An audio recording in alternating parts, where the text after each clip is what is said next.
Let me take you into the mind of one of the most dangerous, disciplined, and spiritually awakened warriors in history, Miyamoto Musashi, a man who fought over 60 duels and never lost. A man who walked into battle not with fear, not with hesitation, but with absolute clarity. And yet his true genius wasn't in his sword. It was in how he thought, or more accurately, how he didn't overthink. You see, Musashi mastered something that's missing in most of our lives today, the art of direct engagement with reality. No hesitation, no mental spirals, no overanalysis, just presence, precision, action. And that's why I'm telling you, you shouldn't overthink either. We live in a time where thinking has become a disease. We spend more time trapped in our own heads than we do living. We replay conversations. We rehearse failures that haven't even happened. We ask questions we don't really want the answers to. And in doing so, we create suffering that isn't real. Musashi didn't have that luxury. When you step into a duel with a blade in your hand and death in your face, you don't get to think in circles. You either act from center or you die. And while most of us aren't fighting with swords, we're still fighting. We're fighting for our clarity, for our purpose, for our energy. And what's killing us is not the world. It's the mental noise we generate about the world. Musashi understood something we've forgotten. Overthinking is the enemy of presence, and presence is the birthplace of power. He trained himself to trust his body, his intuition, his spirit, long before his mind could catch up. He wrote in the Book of 5 Rings that a true warrior sees everything yet is distracted by nothing. How often can you say that about your own life? You scroll a feed and lose your center. One comment, one look, one delay, and your mind spins for hours. Why? Because we've been taught that intelligence means thinking more. But Musashi knew better. He knew that intelligence isn't volume, it's clarity.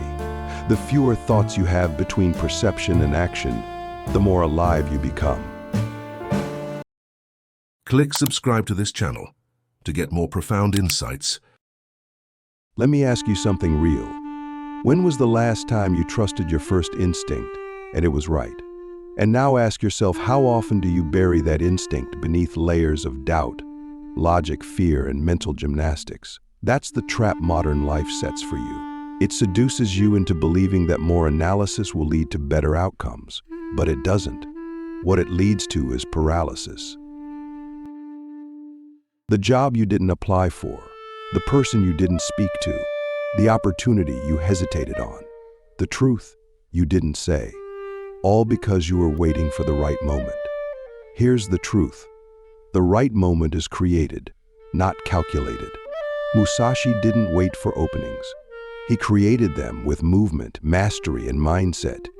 You don't need a sword to live like that. You need a decision to stop worshiping the mind, to stop letting thoughts dictate your reality, to stop confusing overthinking with wisdom. Because wisdom lives in the body, in the good, in silence, in that space between stimulus and response. And if you want to change your life, if you want to live with the power that Musashi carried, you have to start cutting through your thoughts like he cut through his enemies. No hesitation, no apology, no delay. The moment you hesitate, you fragment. And fragmentation is the beginning of spiritual death. Musashi didn't just train with swords.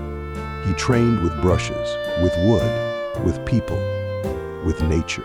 He understood that mastery in one area of life is mastery in all. He said, if you know the way broadly, you see it in all things. That's not just strategy, that's spiritual law. If you learn to be decisive in your breath, you'll be decisive in your business. If you learn to be present in your relationships, you'll be present in chaos. If you learn to act without overthinking in small things, you'll move with power in the big things. And that's what modern spirituality is missing. Applied presence, not just silence on a meditation cushion, but clarity in movement, in decisions, in life. So what's the first step? Stop trying to think less. That's just another thought loop. Instead, start building trust. Trust in your intuition. Trust in your preparation. Trust in the intelligence of your body. When you feel that instinct, move. When the truth rises in you, speak. When your gut says yes or no, listen. The more you act on truth, the less you'll need to think about it. And slowly, the noise will die. You'll start to feel like Musashi, not because you're carrying a blade, but because you're carrying presence. And in a world ruled by overthinking, that presence will make you a warrior. The reason Musashi never overthought isn't because he was born fearless. It's because he trained himself to cut through hesitation, and not just in battle, but in every aspect of life. He understood that hesitation is not merely a delay in action. It is a fracture in being. When you hesitate, even for a second, you've already split yourself. One part of you is ready to act, and the other part is holding back. That fracture is where fear breeds. It's where doubt creeps in. It's where momentum dies. Musashi trained to eliminate that gap through endless repetition, but more importantly, through alignment. His mind, body, and spirit were not operating in different directions. They were synchronized. And when you move from a place of alignment, decisions become obvious. They're not calculated, they're seen. That's what we've lost in this modern world. The ability to see clearly and act instantly without drowning in mental noise. Think about how many hours of your life have been lost to hesitation. How many times you've known exactly what needed to be said, done, or changed, but you paused. You hesitated. You thought just a bit too long. And in that pause, the energy faded. The opportunity passed. The connection dimmed. It's not that you lack the truth, it's that you lack the courage to trust it. Musashi's code was clear. When you know, you move. No delay. No second guessing. That doesn't mean recklessness. It means deep, embodied clarity. But here's the secret. Clarity doesn't come from more thinking. It comes from stillness. From being so deeply attuned to yourself, your environment, and your purpose that the next step becomes inevitable. That's not something you can fake. It's something you cultivate through discipline, presence, and a refusal to entertain the mind's endless doubts. We have to unlearn the myth that thinking more leads to better decisions. In fact, the research in ancient wisdom agree after a certain point. More thinking leads to less accuracy, not more. It creates overcomplication, fear of outcomes, and a subtle addiction to what-ifs. Musashi knew this long before neuroscience caught up. He didn't just trust his instincts, he trained them. He refined his perception until it was razor sharp. And you can do the same. Every time you feel hesitation rise, treat it as a training moment. Ask yourself, what would I do right now if I trusted myself completely? Then do that. Not tomorrow. Not after another journal entry. Now. That single habit, acting from trust instead of fear, can change the direction of your life faster than any book, course, or strategy. Because action rooted in trust creates momentum. And momentum is the death of doubt. So ask yourself, where in my life am I still hesitating because I'm waiting for permission? Who am I waiting to approve my choices? What part of me still believes I'm not ready, not worthy, not enough? That's the part that must be met, not with more thought, but with action.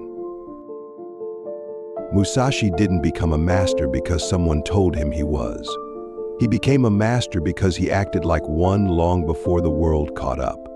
You have to do the same. You must walk like the person you're becoming. Speak like the truth you claim to believe. Move like your future depends on it, because it does. And once you start doing that, the hesitation begins to die. The mind quiets. The path becomes clear.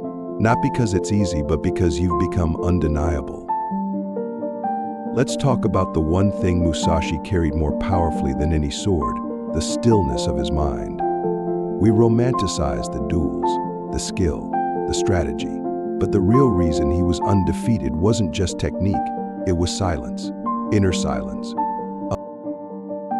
A mind so empty of distraction, fear, and noise that it became like water, able to adapt, to strike, to flow into the cracks of every moment.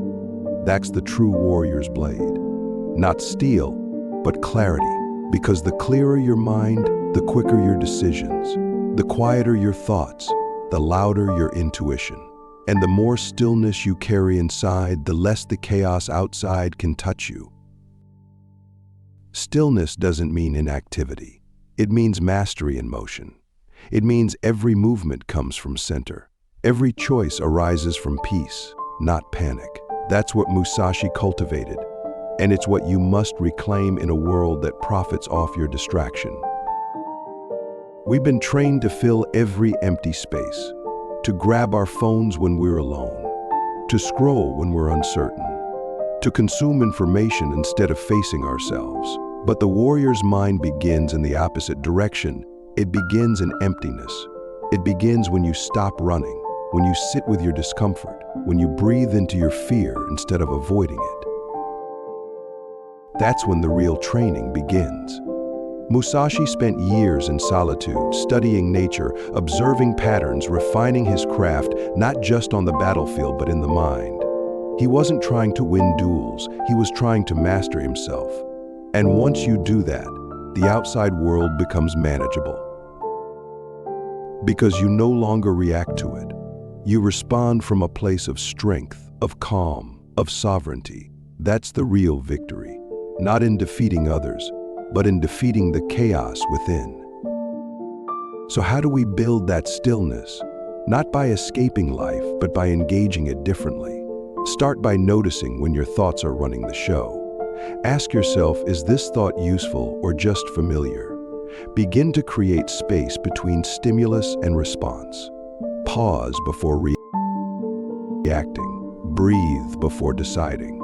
Let the moment speak before you speak into it. Over time, you'll start to feel something shift. You'll begin to move with presence, not pressure. You'll hear the deeper voice beneath the mental chatter. That voice, that's your inner warrior. That's the part of you that doesn't need to overthink because it already knows. It's been buried under years of noise, but it's still there, waiting, watching, ready to rise the moment you stop feeding the chaos. So I ask you now, not as a guru, not as a performer, but as someone walking the same path, what would your life look like if your mind was as still as Musashi's blade? What would you be capable of if you trusted your presence more than your panic? What if you stopped trying to figure it all out and simply moved from clarity? That's not a dream, it's a discipline. And it starts today. You don't need to duel samurai to live this way. You just need to stop battling yourself. Musashi never overthought, because he trained himself to remember who he was before the mind got in the way. And you're not far behind. The blade is already in your hand. The only question is, will you wield it? Let's be honest, stillness isn't sexy. It doesn't get the applause. It doesn't trend. It doesn't give you the surge of dopamine that comes from constant stimulation. But it's the foundation of all mastery. Without stillness, your decisions are reactions. Without stillness, your confidence is just noise dressed up as certainty. Without stillness, you are at the mercy of the world's chaos instead of moving through it like a rooted force. Musashi didn't cultivate stillness because it felt good. He cultivated it because life depended on it. And maybe yours does too.